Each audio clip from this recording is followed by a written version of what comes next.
ఈ రోజే డౌన్లోడ్ చేయండి. మీ ఫేవరెట్ షోస్ చూడండి.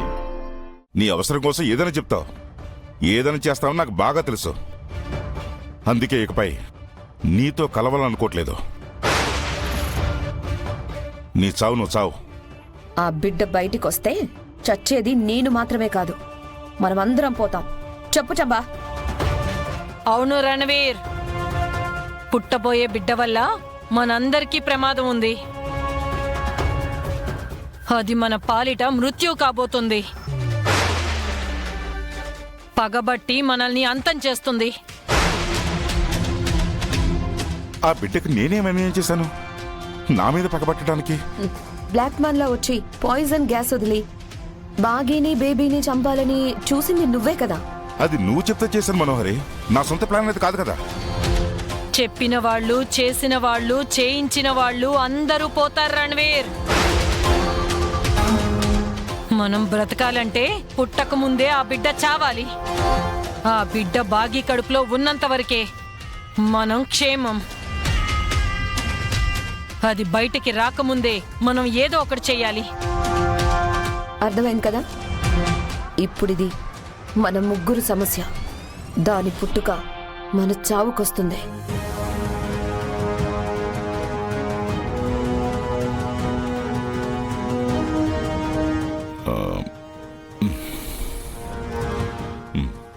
సరే, కానీ అమరేంద్రపై అటాక్ చేసి నేను దొరికిపోయాను. బాగి నా ఇంట్లో ఏం చేయలేను. ఎలాగోలా తనని బయటికి రప్పించు, ఏదో ఒకటి చేస్తాను. భాగి బయటకు రాదు. ఇంట్లో కూడా బాగీని ఏమీ చేయలేం. అమర్ లీవ్ పెట్టి మరి బాగి పక్కనే ఉంటున్నాడు.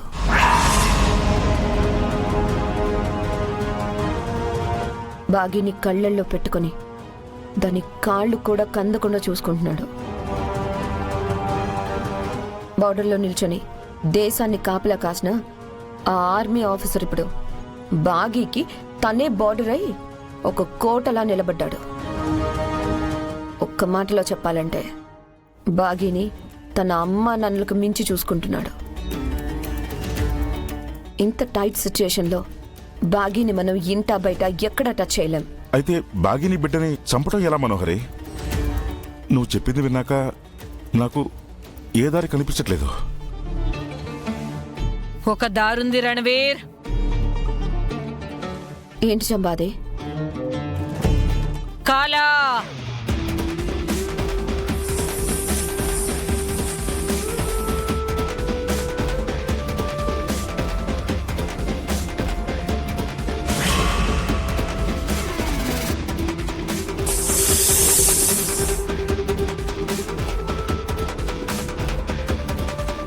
ఏంటి చంబా ఇది? ఇంకేదైనా చెప్తావనుకుంటే పాము గురించి చెప్తున్నావేంటి? ఇది మామూలు పాము కాదు మనోహరి, కాల సర్పం. కోరల్ నిండా కాలకూట విషం నింపుకున్న మృత్యు సర్పం. ఇలాగే బిల్డప్ ఇచ్చి 2 సార్లు దీన్ని నా ఇంట్లో వదిలేవు. ఏమైంది? పడగ చితికిపోయి పారిపోయింది.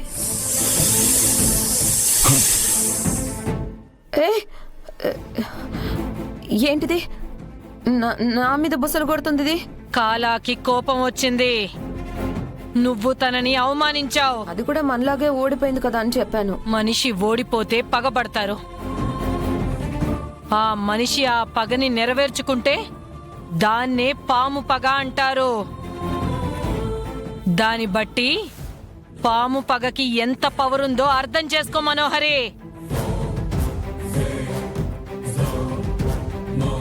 అంటే ఈ పాము బాగిని కాటివేసి చంపేస్తుందా? ఖచ్చితంగా.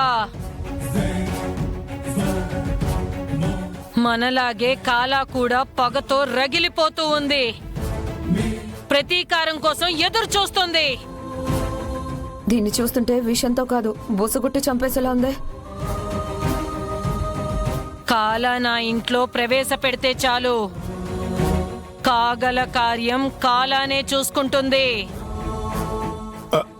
అయితే వెంటనే మీరు ఆ పని చేయొచ్చు కదా. ఆ పని నువ్వే చెయ్యాలి రణవీర్. నేనా? నువ్వే కాలాని ఆ ఇంట్లో వదలాలి. నేనా?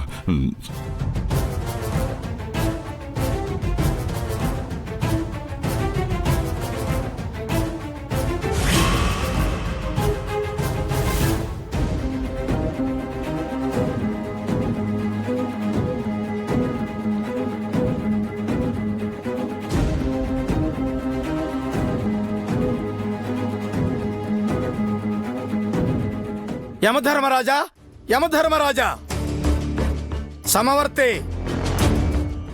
నారదుల వారికి నమస్కారములు.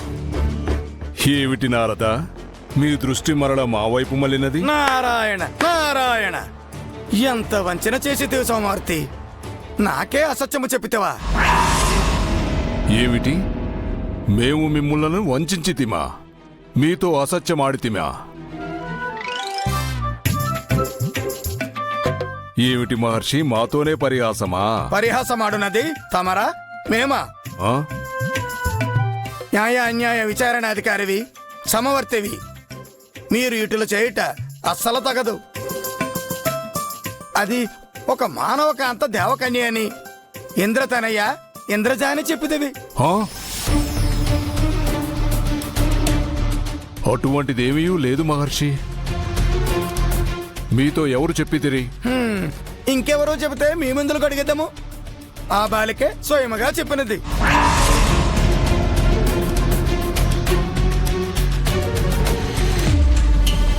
మీ బండారం బయటపడినదేమో ధర్మరాజా. ఇప్పుడే మీ గురించి ముల్లోకములలో చాటింపు వేసదా. మహేంద్రుని సభలో పంచాయితీ పెట్టి మిమ్మల్ని విచారణకు అక్కడికి పిలిపించి మిగతా దిక్పాలకుల ముందు మీ పరువు పదవి తీయించెదను. బాలికా, మాకు ఎంతటి సంకటము తెచ్చితివి! మా కిరీటము మా ఆసనమునకే ఎసరు తెచ్చితివా? ఇప్పుడు ఏమి చేయవలే? యమధర్మరాజా, మీరు చేసిన ఈ తప్పిదమునకు తగిన మూల్యము చెల్లించుటకు సిద్ధముగా ఉండము. ఇక ఈ రౌరవమునకు మీరు ఎంత మాత్రము ప్రభువుగా కొనసాగలేరు. మహర్షి, పాపం రాజుగారు నన్నెంత బాగా చూసుకున్నారు. ఇప్పుడు నా వల్ల ఆయన చిక్కుల్లో పడుతున్నారే. సమయానికి ఆ చిత్రగుప్తుల వారు కూడా లేరు. నా స్వార్థానికి రాజుగారు బలవడం ఎందుకు? నేనే వెళ్ళి ఆయన కాపాడతాను. తక్షణమే అమరావతికి బయలుదేరు యమధర్మరాజా.